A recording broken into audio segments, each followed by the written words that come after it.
아이고, 이 몹쓸 바람아. 우리 아이들 길이라도 얼어붙으면 어찌할꼬. 절벽 끝자락, 위태롭게 서 있는 오두막 안에서 눈먼 여인의 힘없는 목소리가 새어나왔습니다. 안녕하세요. 설화를 귀로 듣는 설화를 듣다입니다. 오늘 밤 여러분은 어느 동네의 달빛 아래서 이 이야기를 듣고 계신가요? 서울, 부산 혹은 해외 어디라도 좋습니다. 우리가 이야기로 연결된 지금 이 순간 여러분이 계신 곳을 댓글로 남겨주세요. 방 안에는 매캐한 연기만 가득했고 구멍난 문틈으로는 칼바람이 사정없이 들이쳤습니다. 여인은 앞이 보이지 않는 두 눈을 감은 채 떨리는 손으로 바닥을 더듬거렸습니다. 어머니, 저 왔어요. 바람이 좀 차긴 해도 저는 괜찮으니 걱정 마세요. 그때 낡은 살인문을 열고 12살 소년 태수가 들어왔습니다. 태수의 옷은 이미 바닷물에 절어 빳빳하게 얼어붙어 있었고 고사리 같은 손은 튼살이 터져 붉은 피가 배어나오고 있었습니다. 태수는 제 손이 아픈 줄도 모르고 품 안에서 종이꾸러미 하나를 조심스레 꺼냈습니다. 이게 뭐냐, 태수야? 너 또 그 험한 바다 절벽을 탄 것이냐? 어머니의 물음에 태수는 짐짓 밝은 목소리로 대답했습니다. 어머니 드릴 약초예요. 장터에 나갔다가 운 좋게 구했으니 어서 드셔야 해요. 그래야 기운을 차리시죠. 사실 그 약초는 장터에서 구한 것이 아니었습니다. 태수가 꼬박 사흘을 굶거가며 파도가 집어삼킬 듯 몰아치는 절벽 틈바구니에서 손톱이 빠져라 캐낸 것이었죠. 그때 옆에서 불을 지피던 9살 연희가 오빠의 소매를 붙잡으며 울먹였습니다. 오라버니, 손이 이게 뭐야? 피가 자꾸 나잖아. 나 때문에, 나랑 어머니 때문에 오라버니가 너무 고생만 하는 것 같아 미안해. 태수는 연희의 머리를 쓰다듬으며 애써 웃어 보였습니다. 연희야, 우리 아버지가 말씀하셨잖니? 남자는 가족을 지키기 위해 바다처럼 넓은 마음을 가져야 한다고. 오빠는 하나도 안 아파. 오히려 우리 연희가 어머니 곁을 잘 지켜줘서 든든한걸? 남매는 서로의 온기의 의지에 추위를 견뎌냈습니다. 하지만 평화는 그리 오래 가지 않았습니다. 오두막 밖에서 거친 발소리와 함께 누군가 문을 쾅쾅 두드렸기 때문입니다. 이봐라, 태수야. 안에 있는 거 다 안다. 당장 나오지 못해. 문 밖에서 들려오는 목소리는 마을의 욕심쟁이 선주 박선주의 목소리였습니다. 태수는 가슴이 철렁 내려앉았습니다. 진주 조개밭은 태수의 아버지가 목숨을 걸고 일궈낸 유일한 유산이었고 그곳에서 나오는 수입으로 어머니의 약값을 대야 했습니다. 박선주는 아버지가 돌아가시자마자 잊지도 않은 빚을 운운하며 남매를 압박해온 것이었습니다. 나으리, 저희 아버지는 빚을 지실 분이 아닙니다. 오히려 나으리께서 저희 아버지 덕분에 큰 배를 사지 않으셨습니까? 제발 저희를 이대로 살게 내버려 두세요. 태수의 호소에도 박선주는 코웃음을 쳤습니다. 이놈 보게, 어디서 어른 앞에서 말대꾸냐.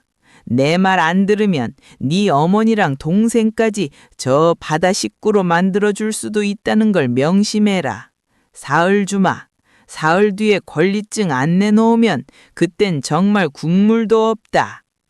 박선주 일당이 침을 뱉으며 떠나자 태수는 그 자리에 주저앉아 땅을 쳤습니다.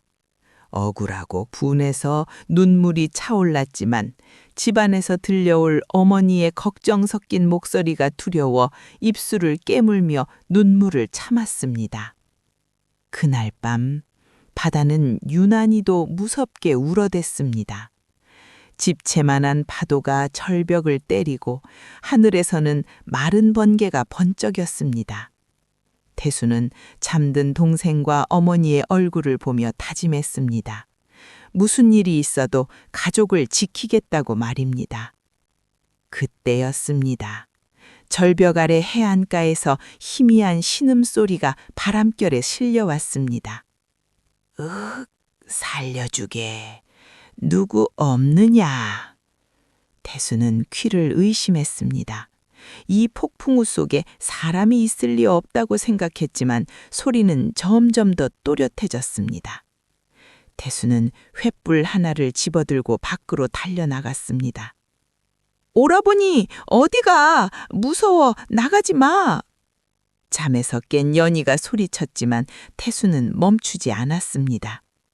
비바람을 뚫고 절벽 아래로 내려간 태수의 눈에 보인 것은 파도에 휩쓸려 바위 틈에 끼어 있는 한 노인의 모습이었습니다.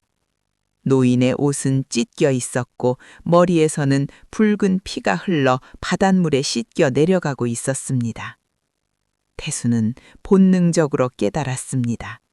지금 저 사람을 구하지 않으면 오늘 밤이 지나기 전에 파도가 그를 데려가 버릴 것이라는 사실이란 말입니다. 하지만 마을 사람들은 말했습니다. 바다에서 건져 올린 정체 모를 차를 도우면 집안에 화가 닥친다고요. 특히나 요즘처럼 관군들이 눈을 부라리고 죄인을 찾는 시기에는 더더욱 위험했습니다. 태수는 칼등했습니다. 우리 집도 당장 내일이 막막한데 이 노인을 구했다가 박선주보다 더 무서운 화를 입으면 어쩌나 싶었습니다. 하지만 노인의 떨리는 손이 태수의 옷자락을 붙잡는 순간 태수의 머릿속엔 돌아가신 아버지의 목소리가 울려 퍼졌습니다. 태수야, 사람 목숨보다 귀한 것은 이 세상에 없단다. 그게 누구든 네 손을 필요로 하는 사람을 외면하지 마라. 태수는 이를 악물고 노인의 팔을 어깨에 맸습니다. 할아버지, 정신 차리세요. 제가 도와드릴게요. 조금만 참으세요. 어린 소년의 몸으로 다 자란 성인의 몸을 끌어올리는 것은 불가능에 가까웠습니다. 파도는 계속해서 태수의 발목을 잡아당겼고 비바람은 눈을 뜨지 못하게 방해했습니다. 태수는 손바닥이 벗겨지고 무릎이 깨지는 고통 속에서도 노인을 놓지 않았습니다. 한 발자국 또 한 발자국 태수는 죽을 힘을 다해 절벽 위 오두막으로 향했습니다. 과연 이 선택이 태수 남매에게 축복이 될까요? 아니면 더 큰 비극의 시작이 될까요? 태수의 거친 숨소리가 폭풍우 소리에 묻혀가고 있었습니다. 태수는 밤새 잠 한숨 자지 못하고 노인의 곁을 지켰습니다. 연희가 정성껏 끓인 좁쌀 미음을 한 숟갈씩 떠넣을 때마다 노인은 마른 기침을 하며 아주 조금씩 생기를 되찾는 듯 보였습니다. 차가운 바닷물에 퉁퉁 불어버린 노인의 손마디를 보며 태수는 문득 3년 전 따뜻했던 그날의 바다를 떠올렸습니다. 그때만 해도 우리 가족에게 이런 시련이 닥칠 줄은 꿈에도 몰랐습니다. 태수의 아버지 강석 씨는 이 마을에서 알아주는 듬직한 어부였습니다. 남들보다 깊은 바다까지 헤엄쳐 들어가 가장 크고 빛나는 진주조개를 캐내던 아버지는 마을 사람들에게 바다의 아들이라 불릴 만큼 덕망이 높았습니다. 태수야, 연희야, 이것 좀 보아라. 오늘 아버지가 아주 귀한 보물을 건져 올렸단다. 아버지는 바다에서 돌아올 때마다 커다란 망태기를 흔들며 아이들을 불렀습니다. 그 안에는 어른 주먹만한 진주조개들이 가득했고 어떤 것은 속살이 발그레하니 금방이라도 영롱한 진주를 뱉어낼 것만 같았습니다. 어머니는 마당에서 그런 아버지를 환한 미소로 맞이하셨습니다. 여보, 오늘도 고생 많으셨어요. 어서 씻고 오세요. 당신 좋아하는 뜨끈한 된장찌개 끓여놨어요. 그 시절 우리 집은 마을에서 가장 웃음소리가 끊이지 않는 곳이었습니다. 아버지는 진주조개를 팔아본 돈으로 어머니에게 고운 비단옷도 한 벌 해드리고 태수에게는 튼튼한 낚싯대를, 연희에게는 예쁜 탱기를 선물하셨지요. 저녁이면 온 가족이 둘러앉아 고구마를 구워 먹으며 아버지가 들려주는 바다 너머 용궁 이야기를 듣는 것이 세상에서 가장 큰 행복이었습니다. 하지만 바다의 신이 이 행복을 시기했던 것일까요? 어느 날부터인가 마을에 불길한 그림자가 드리우기 시작했습니다. 박선주라고 불리는 탐욕스러운 사내가 마을의 배들을 하나 둘씩 사들이며 어부들을 쥐어짜기 시작한 것입니다. 강석이, 자네, 그 진주족의 골리등을 나한테 넘기는 게 어떤가? 내가 아주 넉넉하게 쳐줄 테니 자네는 편하게 내 밑에서 일만 하면 되네. 어떤가? 구미가 당기지 않나? 박선주는 기름기 흐르는 얼굴로 우리 집을 찾아와 아버지를 꼬드겼습니다. 그의 눈은 탐욕으로 번들거렸고 입가에는 비열한 미소가 걸려 있었습니다. 하지만 아버지는 단호하셨습니다. 선주 나으리 죄송하지만 그럴 수는 없습니다. 이 조개밭은 우리 집안 대대로 지켜온 곳이기도 하지만 우리 마을 어부들이 거친 파도에 지쳤을 때 잠시 쉬어가며 먹거리를 얻는 모두의 터전입니다. 개인의 욕심을 위해 넘길 수는 없는 노릇이지요. 정중하면서도 강단 있게 거절하셨습니다. 그러자 박선주의 얼굴이 순식간에 험악하게 일그러졌습니다. 이 사람이 참 내 호의를 이렇게 무참히 짓밟다니. 자네 나중에 이 일을 후회하게 될 걸세. 이 바다가 언제까지 자네 편일 것 같은가. 두고 보게나. 그날 이후 박선주는 온갖 방법으로 아버지를 괴롭혔습니다. 멀쩡한 배를 파손시키기도 하고 장터에 진주를 팔러 나가면 장꾼들을 매수해 헐값에 사게 만들었습니다. 그래도 아버지는 허허 웃으며 태수의 손을 꼭 잡으셨습니다. 태수야, 봐라. 사람은 모름지기 정직해야 한다. 남의 것을 탐내지 않고 제 땀으로 일궈낸 것이 진짜 내 것이 되는 법이야.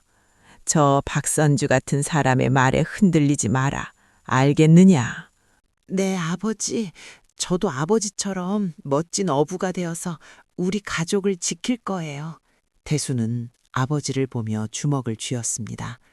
하지만 그 맹세는 오래가지 못했습니다. 유난히도 안개가 짙게 끼었던 3년 전 가을날이었습니다. 바다는 마치 거대한 짐승이 울부짖는 것처럼 사나웠고 안개 때문에 앞이 한치도 보이지 않았습니다. 강석이 살려주게. 우리 배가 암초에 걸렸네. 사람 살려. 바다 너머에서 누군가의 비명이 들려왔습니다. 박선주의 배 중 한 척이 조난을 당한 것이었습니다. 마을 사람들은 모두 파도가 무서워 발만 동동 구르고 있었지만 아버지는 망설임 없이 바다로 뛰어드셨습니다. 여보, 안 돼요. 저 파도를 보세요. 제발 가지 마세요. 어머니가 울며 소리쳤지만 아버지는 뒤도 돌아보지 않으셨습니다. 사람이 죽어간다는데 어찌 보고만 있겠어. 금방 다녀올 테니 아이들을 잘 부탁하오. 그것이 아버지의 마지막 뒷모습이었습니다. 아버지는 거센 파도를 뚫고 조난된 어부들을 한 명씩 해안가로 밀어 올렸습니다. 마지막 한 사람까지 구하고 당신의 몸을 배 위로 올리려던 찰나 집채만한 집어삼킬 듯한 파도가 아버지를 덮쳤습니다. 아버지! 아버지! 태수와 연희는 모래사장을 뛰며 목이 터지라 아버지를 불렀습니다. 하지만 바다는 대답 대신 차가운 물거품만 뱉어낼 뿐이었습니다. 아버지는 결국 돌아오지 못하셨습니다. 슬픔은 거기서 끝이 아니었습니다. 남편을 잃은 충격에 어머니는 밤낮을 울다 결국 시력을 잃기 시작하셨습니다. 아이고, 내 팔자야. 저 착한 사람을 데려가고 나만 남겨두다니. 하늘도 무심하시지. 어머니의 눈은 점점 흐릿해졌고 의원들은 고칠 방도가 없다고 고개를 저었습니다. 설상가상으로 박선주가 들이닥쳤습니다. 그는 아버지가 예전에 사인을 했다는 가짜 차용증을 들이밀며 우리 집과 조개밭을 통째로 가압류했습니다. 자, 여기 봐라. 네 아비가 나한테 조개밭을 담보로 큰 돈을 빌렸다는 증거다. 이제 이 집도 내 것이고 조개밭도 내 것이니 당장 짐 싸서 나가라. 거짓말이에요. 우리 아버지는 돈을 빌린 적이 없어요. 당신이 꾸민 짓이죠. 태수가 대들었지만 박선주의 부하들은 어린 태수를 바닥에 팽개쳤습니다. 결국 우리 가족은 정든 집에서 쫓겨나 지금의 이 낡은 절벽 오두막으로 밀려나게 된 것입니다. 기억을 되짚던 태수의 눈바에 이슬이 맺혔습니다. 따뜻했던 집, 아버지의 굳센 팔뚝, 어머니의 맑은 눈동자, 그 모든 것을 앗아간 것은 차가운 바다와 박선주의 탐욕이었습니다. 태수는 옆에 누워있는 노인을 바라보았습니다. 노인은 저전히 깊은 잠에 빠져 있었고 가끔씩 무언가에 쫓기는 듯 몸을 움찔거렸습니다. 할아버지는 어떤 사연을 가지고 여기까지 흘러오셨나요? 저희처럼 억울한 일을 당하신 건가요? 태수는 노인의 손을 따뜻한 수건으로 닦아주었습니다. 그때였습니다. 갑자기 오두막 밖에서 낯선 남자들의 거친 목소리가 들려왔습니다. 분명 이 근처에서 연기가 났다고 했네. 죄인이 도망쳤다면 필히 누군가의 도움을 받았을 것이야. 태수의 심장이 얼어붙은 것 같았습니다. 설마 어젯밤 구해준 이 노인이 관가에서 쫓는 죄인이란 말인가? 태수는 급히 불을 끄고 연희를 품에 안았습니다. 밖에서는 횃불 그림자가 번쩍이며 오두막을 향해 다가오고 있었습니다. 태수는 심장이 입 밖으로 튀어나올 것만 같았습니다. 밖에서 들리는 거친 발소리는 하나둘이 아니었습니다. 무거운 가죽장화가 진흙탕을 밟는 소리, 천릭이 스치는 서슬퍼런 소리가 오두막을 겹겹이 에워싸고 있었습니다. 오라버니, 무서워. 저 사람들이 왜 우리 집에 오는 거야? 연희가 태수의 옷자락을 붙잡고 부들부들 떨었습니다. 태수는 동생의 차가운 손을 꼭 맞잡으며 입술에 손가락을 갖다 대었습니다. 연희야, 조용히 해야 한다. 절대 숨소리도 크게 내지 마라. 어머니도 제 등 뒤로 바짝 붙으세요. 태수는 급히 가마니와 낡은 그물을 끌어다가 구석에 누워있는 노인을 덮었습니다. 그 위로 마른 볏짚까지 흩뿌려 노인의 존재를 완벽히 감추려 애썼습니다. 바로 그때 낡은 살인문이 부서질 듯한 굉음을 내며 열렸습니다. 거기 누구 없느냐? 관가에서 나왔다. 당장 불을 밝히지 못할까? 횃불을 든 장정들이 들이닥치자 좁은 오두막 안이 대나처럼 환해졌습니다. 매캐한 연기와 함께 시퍼런 칼날을 찬 포교들이 방 안을 훑기 시작했습니다. 그들 뒤로 낯익은 얼굴 하나가 비죽히 고개를 내밀었습니다. 바로 박선주였습니다. 그는 비릿한 웃음을 지으며 태수를 가리켰습니다. 나으리들, 보십시오. 제가 뭐라고 했습니까? 이 맹랑한 놈들이 밤마다 수상한 짓을 한다고 하지 않았습니까? 어젯밤 폭풍우 속에서도 이놈이 절벽 아래를 서성이는 걸 본 사람이 있습니다요. 태수는 박선주를 노려보며 소리쳤습니다. 박선주 나으리, 어찌 이리 무도한 짓을 하십니까? 저희는 그저 병든 어머니를 모시고 조용히 살 뿐입니다. 수상한 짓이라니요? 당치도 않습니다. 포교 하나가 태수의 멱살을 잡고 거칠게 흔들었습니다.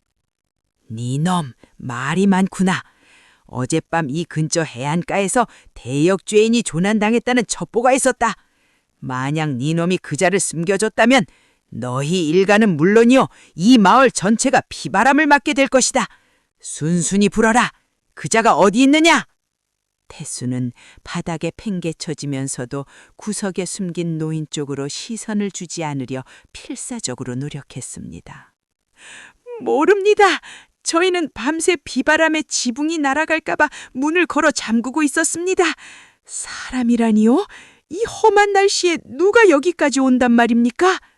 그때 앞을 못 보는 어머니가 손을 더듬거리며 포교의 발치에 엎드렸습니다. 나으리, 제발 자비를 베풀어 주십시오. 제 아들은 거짓말을 할 줄 모르는 아이입니다. 보시다시피 저희는 끼니조차 있기 힘든 처지인데 누굴 숨겨준단 말입니까? 제발 어린아이들을 겁주지 마시고 돌아가 주십시오. 아이고, 이 눈먼 년의 팔자가 기구하여 이런 수치까지 당하는군요. 어머니의 처절한 곡소리가 방 안에 가득 찼지만 포교들은 아랑곳하지 않고 오두막안을 난장판으로 만들기 시작했습니다. 솥뚜껑을 뒤집고 낡은 옷꿰를 부수고 급기야 노인이 숨겨진 구석자리로 다가갔습니다. 박선주가 앞장서서 몽둥이로 볏짚 더미를 툭툭 건드렸습니다. 함, 여기 웬 볏짚이 이렇게 수북하냐? 태수야, 니놈이 여기에 맛있는 고기라도 숨겨놓은 것이냐? 아니면 정말 사람이라도 숨긴 게냐? 태수의 얼굴이 새하얗게 질렸습니다. 연희는 아이의 눈을 감고 오빠의 등에 얼굴을 묻었습니다. 박선주가 비열한 웃음을 지으며 볏짚을 걷어내려는 찰나였습니다. 볏짚 속에서 나지막한 무게 있는 신음소리가 들려왔습니다. 포교들이 일제히 칼을 뽑아 들었습니다. 찾았다! 이놈들 감히 죄인을 숨겨! 볏짚이 거치고 어젯밤 태수가 구한 노인이 모습을 드러냈습니다. 노인은 머리에 붕대를 감은 채 천천히 눈을 떴습니다. 죽음의 문턱을 넘나들던 어젯밤의 모습과는 달리 노인의 눈빛은 서늘할 정도로 맑고 깊었습니다. 그는 자신을 겨눈 칼날 앞에서도 눈 하나 깜빡하지 않고 몸을 일으켜 앉았습니다. 무엄하구나. 감히 어느 한전이라고 칼을 함부로 휘두르는 것이냐? 노인의 목소리는 크지 않았으나 방 안의 공기를 순식간에 얼어붙게 만드는 위험이 서려 있었습니다. 포교들은 노인의 기세에 눌려 잠시 주춤했습니다. 박선주가 당황한 듯 삿질을 하며 소리쳤습니다. 이 늙은이가 미쳤나? 네 놈이 바로 그 유배지에서 도망친 죄인이지. 여봐라, 당장 이놈을 묶어라. 그리고 이놈을 숨겨준 저 어린 것들도 모조리 잡아들여라. 태수는 노인의 앞을 가로막고 섰습니다. 안 됩니다. 이 할아버지는 죄인이 아닙니다. 어젯밤 바다에 빠져 죽어가는 분을 제가 구한 것뿐입니다. 사람을 구하는 게 죄라면 저만 벌하십시오. 이분은 아무 잘못이 없습니다. 노인은 자신의 앞을 막아선 어린 소년의 야윈 등을 묵묵히 바라보았습니다. 노인의 입가에 아주 미세한 미소가 스쳐 지나갔습니다.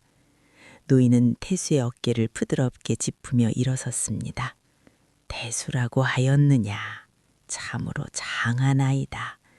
너의 그 마음이 오늘 나를 살렸고 이제 너희 가족을 살릴 것이니 물러나 있거라. 노인은 포교들을 향해 품 안에서 젖은 종이 한 장을 꺼내 보였습니다. 비록 물에 젖어 너덜너덜했지만 거기에는 붉은 인장이 선명하게 찍혀 있었습니다. 이것이 무엇인지 알아보겠느냐? 나는 도망친 죄인이 아니라 전하의 명을 받들어 이 남쪽 바다의 부정을 살피러 온 사람이다. 풍랑을 만나 신분을 증명할 마패를 잃어버렸으나 이 교지는 거짓을 말하지 않는다. 포교들의 눈이 휘둥그레졌습니다. 붉은 인장은 왕실의 직인이 분명했습니다. 박선주는 얼굴이 흑빛이 되어 뒷걸음질을 쳤습니다. 그럴 리가 없습니다. 저 노인은 분명 유백에게 옷차림이었습니다. 노인은 박선주를 서늘하게 쏘아보았습니다. 옷차림만으로 사람을 판단하는 네 놈의 눈이 참으로 가련하구나. 네 놈이 이 마을에서 어부들의 피땀을 짜내고 무고한 이들의 재산을 가로챈 박선주라는 자냐? 하늘이 무섭지도 않더냐? 노인의 말 한마디 한마디가 박선주의 가심에 비수처럼 꽂혔습니다. 박선주는 다리가 풀려 바닥에 주저앉았습니다. 포교들은 황급히 칼을 거두고 무릎을 꿇었습니다. 나으리, 저희는 그저 윗선의 명령을 따랐을 뿐입니다. 죽을 죄를 지었습니다. 노인은 태수를 돌아보며 인자하게 말했습니다. 대수야, 내가 잠시 정신을 잃은 사이 참으로 고생이 많았구나. 네 아버지가 누구신지 알 것 같구나. 이 바다가 너희 가족에게 뺏어간 행복을 내가 반드시 돌려주마. 태수는 그제야 참았던 눈물을 터뜨렸습니다. 억울함과 공포 그리고 안도감이 한데 섞인 눈물이 소년의 뺨을 타고 흘러내렸습니다. 연희도 어머니도 노인의 손을 잡고 울음을 그치지 못했습니다. 하지만 진실을 밝히는 길은 그리 간단하지 않았습니다. 박선주 뒤에는 이 고을의 현감과 더 큰 권력가들이 버티고 있었기 때문입니다. 노인은 태수의 손을 꼭 잡으며 낮게 속삭였습니다. 아직 끝난 것이 아니다. 저들이 다시 힘을 합쳐 우리를 덮치기 전에 우리가 먼저 진실의 문을 열어야 한다. 태수야, 너는 이 바다의 길을 누구보다 잘 알지. 나를 도와줄 수 있겠느냐? 태수는 소매로 눈물을 닦고 힘차게 고개를 끄덕였습니다. 네, 할아버지. 아버지가 가르쳐 주신 바닷길은 제 머릿속에 다 들어 있습니다. 어디든 말씀만 하세요. 폭풍우가 잦아든 새벽녘, 절벽이 오두막에서는 새로운 희망의 불꽃이 타오르기 시작했습니다. 그러나 마을 어귀에서는 도망친 박선주가 복수의 칼날을 갈며 누군가에게 전가를 보내고 있었습니다. 태수남매 앞에는 더 큰 파도가 기다리고 있었습니다. 비바람이 지나간 자리엔 서늘한 달빛이 내려앉았습니다. 오두막 안에서는 타오르는 장작 소리만이 정적을 깨고 있었지요. 태수는 구석에서 연희의 머리를 쓰다듬으며 조대감의 얼굴을 가만히 살폈습니다. 어제까지만 해도 죽음의 문턱에서 허덕이던 노인의 얼굴이라고는 믿기지 않을 만큼 조대감의 눈빛은 깊고도 단단했습니다. 태수야, 너는 참으로 아버지를 쏙 빼닮았구나. 내가 아는 강석이는 그 누구보다 바다를 사랑했고 사람의 목숨을 귀히 여길 줄 아는 대장부였다. 조대감의 말에 태수의 눈이 휘둥그레졌습니다. 할아버지, 우리 아버지를 아시나요? 아버지는 그저 평범한 어부이셨는데 할아버지 같은 지체 높은 분이 어찌 저희 아버지를 아신단 말씀입니까? 조대감은 허허소리 내어 웃으며 화로 앞에 앉은 태수의 손을 꼭 쥐었습니다. 거칠고 투박한 소년의 손에는 그간의 고생이 고스란히 담겨 있었지요. 알다마다 내가 5년 전 이 고을에 잠시 머물렀을 때 배가 뒤집혀 물에 빠진 적이 있었다. 그때 모두가 겁에 질려 발만 동동 구를 때 가장 먼저 거친 파도 속으로 뛰어들어 나를 건져 올린 사람이 바로 네 아버지였느니라. 그는 내가 누구인지도 묻지 않고 오직 사람을 살려야 한다는 일념 하나로 제 목숨을 걸었지. 그때 네 아버지가 내게 건넸던 따뜻한 미역국 한 사발의 맛을 나는 평생 잊지 못한다. 태수의 눈시울이 다시 뜨거워졌습니다. 아버지는 생전에 그 일을 한 번도 자랑한 적이 없으셨습니다. 그저 마땅히 해야 할 일을 했을 뿐이라며 허허 웃으시던 모습이 눈앞에 선했습니다. 옆에서 듣고 있던 연희가 작은 목소리로 끼어들었습니다. 할아버지, 그럼 할아버지가 우리 오빠랑 저를 도와주시는 거예요? 박선주 아저씨가 우리 집이랑 조개밭을 다 뺏어갔어요. 어머니 눈도 저렇게 나빠지셨는데 우리는 이제 갈 곳이 없어요. 조대감은 연희의 댕기머리를 인자하게 쓰다듬으며 고개를 끄덕였습니다. 오냐, 걱정 마라. 내가 이 땅의 법도가 살아있음을 보여주마.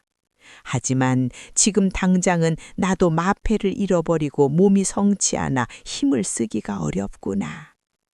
박선주 그자가 현감과 결탁하여 이 고을의 관군을 제 손아귀에 쥐고 있으니 우리가 서둘러야 한다. 태수야, 네게 어려운 부탁 하나를 하마. 태수는 무릎을 꿇고 조대감을 똑바로 바라보았습니다. 소년의 눈에는 이미 두려움 대신 결연한 의지가 타오르고 있었습니다. 무엇이든 말씀하세요. 아버지가 지키려 했던 이 바다와 우리 가족을 위해서라면 저는 목숨도 아깝지 않습니다. 장하구나. 지금 당장 이 길로 마을 뒷산 너머에 있는 큰 절을 찾아가거라. 그곳에 가면 나의 신복이 전하의 밀지를 품고 숨어 있을 것이다. 그에게 이 옷가락지를 보여주면 내가 무사하다는 것을 알 터이니 그를 데리고 이리로 오너라.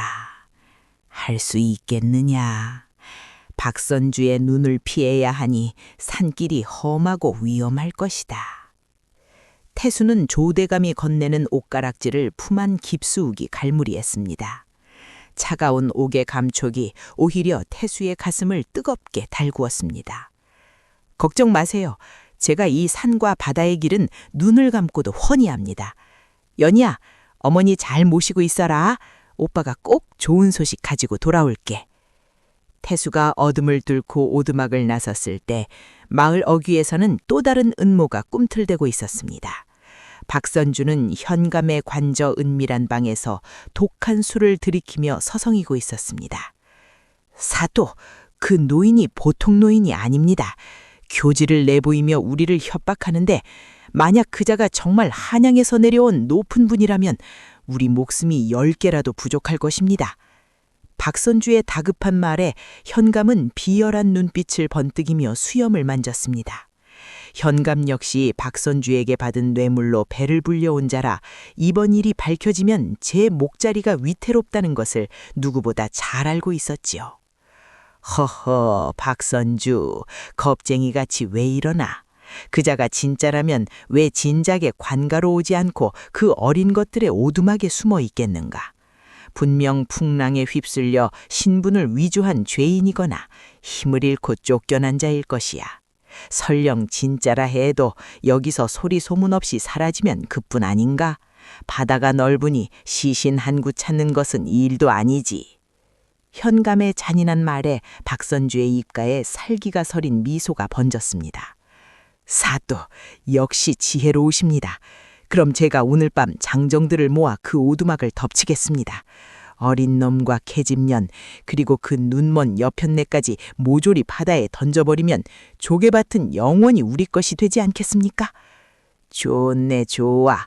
다만 뒤탈이 없어야 하네. 관군 몇 명을 붙여줄 테니 확실하게 처리하게나.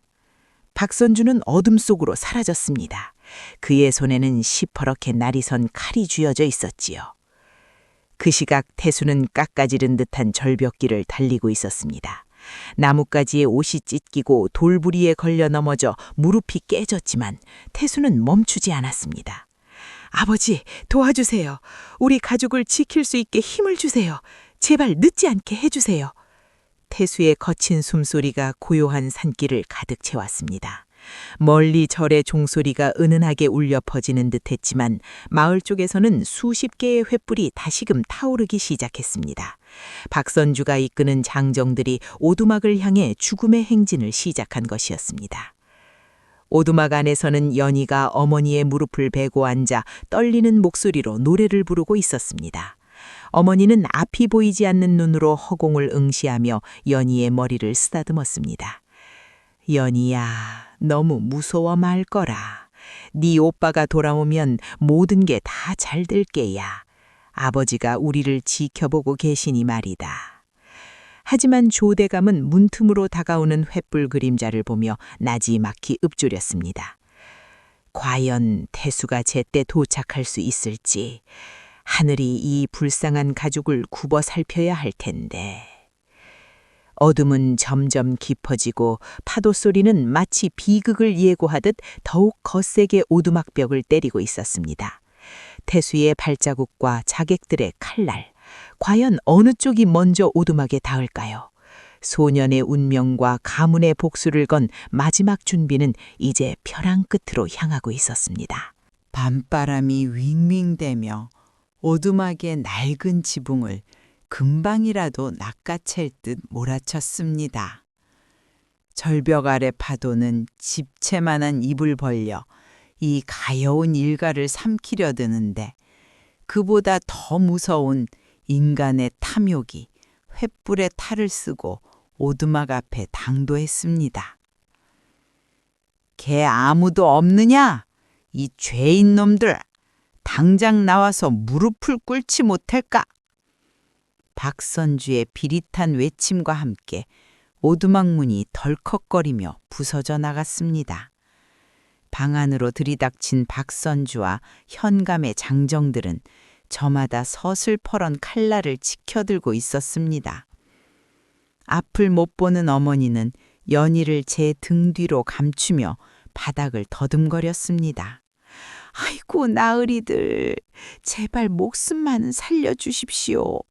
어린 것들이 무슨 죄가 있다고 이러십니까? 차라리 저를 데려가시고 우리 아이들은 내버려 두세요. 어머니의 처절한 애원에 박선주는 코웃음을 치며 장화를 신은 발로 방바닥을 쾅 밟았습니다. 이 눈먼 여편네가 아직도 사태 파악을 못하는구나. 네 서방 강석이가 내 조개밭을 탐내다 바다 귀신이 되었듯이 이젠 너희들도 그 뒤를 따를 차례다. 여보라, 저 노인네부터 끌어내라. 박선주가 삿대질을 하며 조대감을 가리켰습니다. 하지만 조대감은 미동도 하지 않고 가부좌를 튼 채 그를 쏘아보았습니다. 그 깊고 서늘한 눈빛에 박선주는 자신도 모르게 움찔하며 뒷걸음질을 쳤지요. 무엄하도다. 니놈이 감히 하늘이 무섭지도 않으냐. 천인공로할 죄를 짓고도 어찌 이리 당당할 수 있단 말이냐. 조대감의 꾸짖음에 박선주는 억지 웃음을 지으며 칼끝을 조대감의 목전에 들이밀었습니다. 하늘? 하늘이 밥을 먹여주더냐? 이 고을에서는 내가 곧 하늘이고 현감 사또가 곧 법이다. 니놈이 아무리 대단한 교지를 가졌다고 우겨본들 여기서 시체가 되어 바다에 던져지면 그만인 것을. 여보라, 무엇들 하느냐? 당장 저 노인의 목을 차라. 살기등등한 장정들이 칼을 내리치려던 그 찰나였습니다. 오두막 밖에서 천둥 소리보다 더 우렁찬 외침이 들려왔습니다. 멈춰라! 이 간악한 무리들아! 어명을 받든 자가 여기 계시거늘 감히 어디에 칼을 휘두르느냐? 태수였습니다. 태수가 땀과 진흙 범벅이 된 채 오두막 안으로 뛰어들어왔습니다. 그리고 그 뒤를 이어 칠흑 같은 어둠 속에서 보라색 천릭을 입은 장정들이 번개처럼 나타나 박선주의 부하들을 제압하기 시작했습니다. 오빠! 오라버니! 연희가 태수의 목소리를 듣고 울음을 터뜨리며 달려나갔습니다. 태수는 연희를 꼭 안아주며 조대감 앞에 무릎을 꿇었습니다. 할아버지, 늦지 않았습니다. 여기 대감님의 신복이신 김판관님과 전하의 금군들을 모셔왔습니다. 태수의 뒤로 당당한 체구의 사내가 들어와 조대감에게 정중히 예를 갖추었습니다. 그는 품 안에서 번쩍이는 마패와 함께 전하의 어인이 찍힌 두루마리를 펼쳐 보였습니다. 전하의 명을 받든 암행어사 출두요. 이 고을의 현감과 박선주는 들으라. 너희의 그간 저지른 만행과 탐악이 낱낱이 밝혀졌으니 이제 그 죄값을 치를 때가 왔노라. 방안은 순식간에 아수라장이 되었습니다. 박선주는 들고 있던 칼을 떨어뜨리며 털썩 주저앉았고 그의 장정들은 벌벌 떨며 머리를 땅에 박았습니다. 조대감은 천천히 자리에서 일어나 박선주를 내려다보았습니다. 박선주, 네 놈은 강석이가 목숨을 걸고 너의 어부들을 구할 때 무엇을 했느냐? 그가 남긴 조개밭을 뺏기 위해 가짜 장부를 만들고 눈먼 여인과 어린 남매를 벼랑 끝으로 몰아넣었지. 그것도 모자라 이제는 전하의 신하를 살해하려 했으니 네 목숨이 10개라도 부족할 것이다. 나으리 살려주십시오. 제가 눈이 멀어 잠시 욕심에 눈이 멀었습니다. 제발 한 번만 용서해 주십시오. 박선주가 조대감의 바짓가랑이를 붙잡고 울며 빌었지만 조대감의 시선은 싸늘하기만 했습니다. 용서는 내가 하는 것이 아니라 네게 핍박받은 이 마을의 어부들과 저 어린 남매가 하는 것이다. 하지만 법도는 결코 너를 용서하지 않을 것이다. 여봐라, 이자를 당장 압송하고 현감의 관저로 가서 관련자들을 모두 잡아들여라. 금군들이 박선주를 거칠게 끌어냈습니다. 그는 끝까지 소리를 지르며 발악했지만 이미 때는 늦었지요. 어둠이 걷히기 시작한 새벽녘, 오두막 안에는 이제야 진정한 평화가 찾아왔습니다. 태수는 어머니와 연희를 품에 안고 소리내어 울었습니다. 3년 동안 가슴속에 맺혔던 응어리가 그제야 눈물이 되어 쏟아져 나왔습니다. 어머니, 이제 됐어요. 박선주가 잡혀갔어요. 우리 아버지의 억울함도 이제 풀리게 되었어요. 어머니는 태수의 손을 꼭 잡으며 연신 고개를 끄덕였습니다. 앞을 못 보는 어머니의 눈에서도 맑은 눈물이 줄줄 흘러내렸습니다. 태수야, 내 장한 아들아. 네 아버지가 저승에서도 기뻐하시겠구나. 할아버지, 늦지 않았습니다. 여기 대감님의 신복이신 김판관님과 전하의 금군들을 모셔왔습니다. 태수의 뒤로 당당한 체구의 사내가 들어와 조대감에게 정중히 예를 갖추었습니다. 그는 품 안에서 번쩍이는 마패와 함께 전하의 어인이 찍힌 두루마리를 펼쳐 보였습니다. 전하의 명을 받든 암행어사 출두요. 이 고을의 현감과 박선주는 들으라. 너희의 그간 저지른 만행과 탐악이 낱낱이 밝혀졌으니 이제 그 죄값을 치를 때가 왔노라. 방안은 순식간에 아수라장이 되었습니다. 박선주는 들고 있던 칼을 떨어뜨리며 털썩 주저앉았고 그의 장정들은 벌벌 떨며 머리를 땅에 박았습니다. 조대감은 천천히 자리에서 일어나 박선주를 내려다보았습니다. 박선주, 네 놈은 강석이가 목숨을 걸고 너의 어부들을 구할 때 무엇을 했느냐? 그가 남긴 조개밭을 뺏기 위해 가짜 장부를 만들고 눈먼 여인과 어린 남매를 벼랑 끝으로 몰아넣었지.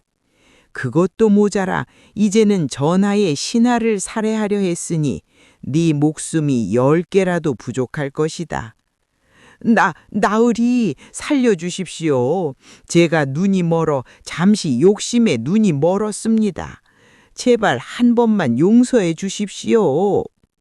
박선주가 조대감의 바짓가랑이를 붙잡고 울며 빌었지만 조대감의 시선은 싸늘하기만 했습니다. 용서는 내가 하는 것이 아니라 네게 핍박받은 이 마을의 어부들과 저 어린 남매가 하는 것이다. 하지만 법도는 결코 너를 용서하지 않을 것이다. 여봐라, 이자를 당장 압송하고 현감의 관저로 가서 관련자들을 모두 잡아들여라. 금군들이 박선주를 거칠게 끌어냈습니다. 그는 끝까지 소리를 지르며 발악했지만 이미 때는 늦었지요. 어둠이 걷히기 시작한 새벽녘, 오두막 안에는 이제야 진정한 평화가 찾아왔습니다. 태수는 어머니와 연희를 품에 안고 소리내어 울었습니다. 3년 동안 가슴속에 맺혔던 응어리가 그제야 눈물이 되어 쏟아져 나왔습니다. 어머니, 이제 됐어요. 박선주가 잡혀갔어요. 우리 아버지의 억울함도 이제 풀리게 되었어요. 어머니는 태수의 손을 꼭 잡으며 연신 고개를 끄덕였습니다. 앞을 못 보는 어머니의 눈에서도 맑은 눈물이 줄줄 흘러내렸습니다. 태수야, 내 장한 아들아. 네 아버지가 저승에서도 기뻐하시겠구나. 사람 목숨을 귀히 여긴 네 선한 마음이 우리를 살렸어. 정말 고맙다, 태수야. 조대감은 그 광경을 흐뭇하게 지켜보다가 태수의 어깨를 툭툭 쳤습니다. 장하구나, 태수야. 너의 용기가 이 고을의 썩은 뿌리를 도려냈다. 이제 너희 가족에게 닥쳤던 시련은 끝났다. 하지만 태수야, 이것은 끝이 아니라 새로운 시작이란다. 조대감의 눈에는 태수에 대한 깊은 신뢰와 사랑이 가득했습니다. 하지만 태수는 아직 알지 못했습니다. 조대감이 자신과 연희에게 주려는 선물이 무엇인지, 그리고 그들의 운명이 앞으로 더 크게 변하게 될지를 말입니다.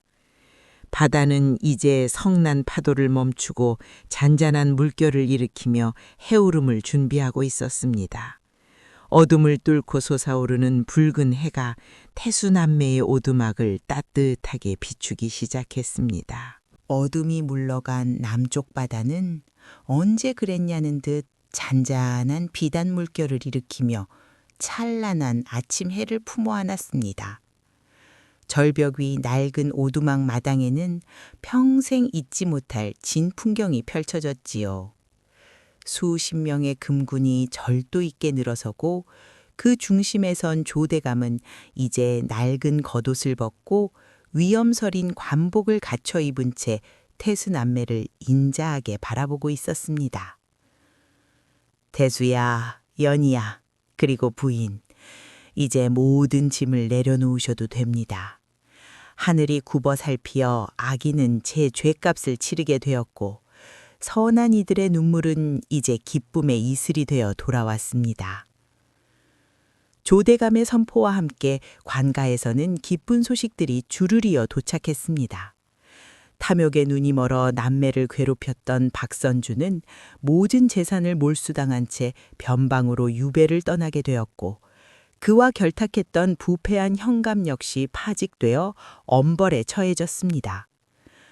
무엇보다 기쁜 것은 태수의 아버지가 남긴 유일한 유산인 진주 조개밭과 예전에 따뜻했던 기와집이 다시 남매의 품으로 돌아오게 된 것이었습니다.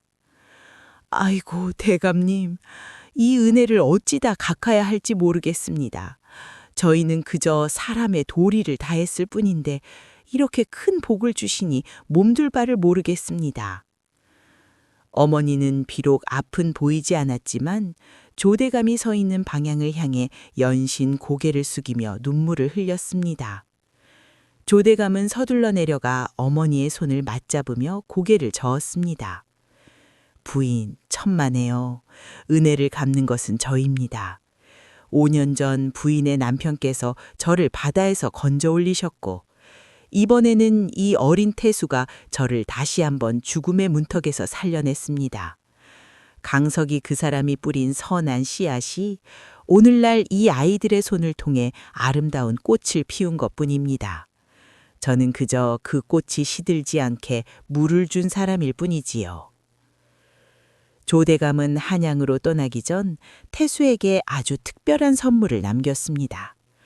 바로 한양에서 가장 용하다는 어이를 고을로 보내 어머니의 눈을 살피게 한 것이었습니다. 어머니, 제 얼굴이 보이세요? 저 태수예요. 어이의 정성어린 침치료와 조대감이 보내준 귀한 약재 덕분이었을까요? 몇 달 뒤 기적처럼 어머니의 흐릿했던 눈동자에 생기가 돌기 시작했습니다. 처음에는 희뿌연 안개 같던 세상이 조금씩 맑아지더니 마침내 훌쩍 자란 태수와 예쁜 댕기를 맨 연희의 얼굴이 어머니의 눈에 들어왔습니다. 오냐, 태수야, 연희야. 내 강아지들, 내 아들, 딸 얼굴이 이제야 보이는구나. 아이고, 세상에 이런 일이. 정말 내 자식들이 이렇게 의젓하게 컸단 말이냐. 어머니는 아이들을 끌어안고 한참을 울고 웃었습니다. 그날 이후 태순의 집은 예전보다 더 큰 웃음소리로 가득 찼습니다. 다시 찾은 진주 조개밭에서는 여전히 영롱한 진주들이 쏟아져 나왔고 태수는 아버지의 가르침을 이어받아 정직하고 성실한 어부로 성장했습니다. 태수는 조개밭에서 얻은 수익의 절반을 떼어 자신들처럼 어렵고 힘든 이웃들을 돕는 데 사용했습니다. 마을 사람들은 그런 태수를 보며 바다의 아들이 돌아왔다며 칭송을 아끼지 않았지요. 연희 역시 조대감의 배려로 글공부를 시작했습니다. 영특한 연희는 조대감이 보내주는 귀한 서책들을 읽으며 훗날 어려운 이들의 사연을 세상에 알리는 훌륭한 여인으로 자라났습니다. 조대감은 매년 명절마다 남매에게 고운 비단과 맛 좋은 음식을 보내오며 멀리 한양에서도 이들의 든든한 할아버지가 되어 주었습니다. 세월이 흘러 태수와 연희가 성인이 되었을 때 남매는 아버지가 돌아가신 그 바닷가 절벽 위에 작은 정자를 하나 지었습니다. 그리고 그곳의 이름을 보은정이라 붙였지요. 은혜를 갚는 정자라는 뜻이었습니다. 남매는 그곳에 앉아 잔잔한 파도를 보며 돌아가신 아버지를 추억하곤 했습니다. 연희야, 너는 기억하니? 그 폭풍우 치던 밤 우리가 할아버지를 이 절벽 위로 끌어올리던 때 말이야. 태수의 물음에 연희는 밝게 웃으며 대답했습니다. 그럼요, 오라버니. 그때 오라버니 손에서 피가 철철 흐르는데도 절대 할아버지를 놓지 않았잖아요. 저는 그때 깨달았어요. 우리 아버지가 왜 목숨을 걸고 사람들을 구하셨는지 말이에요. 태수는 동생의 손을 꼭 쥐며 바다 너머를 응시했습니다. 그래, 진정한 보물은 바닷속 진주가 아니라 사람과 사람 사이에 흐르는 따뜻한 마음이라는 걸 아버지는 가르쳐주고 싶으셨던 거야. 우리가 그 마음을 잃지 않는다면 우리 아버지는 영원히 이 바다와 함께 살아계시는 것이나 다름없단다. 바람을 타고 실려오는 짠내음 속에는 이제 슬픔 대신 평온함이 가득했습니다. 착한 마음은 결코 배신하지 않으며 내가 베푼 작은 선행은 돌고 돌아 언젠가 나를 살리는 가장 큰 힘이 된다는 이 이야기는 지금까지도 그 어촌 마을의 전설로 내려오고 있습니다. 욕심은 파도에 씻겨 내려가고 은혜는 바위처럼 단단하게 남는다는 옛 이야기처럼 우리 시청자분들의 삶에도 오늘 따뜻한 복이 가득하시길 진심으로 빌어봅니다. 부모님의 정직한 땀방울이 자식들의 앞길을 밝히는 등불이 된다는 이 평범하지만 위대한 진리를 다시 한번 가슴에 새겨봅니다. 오늘 밤도 편안한 꿈 꾸시길 바라며 지금까지 설화를 듣다였습니다.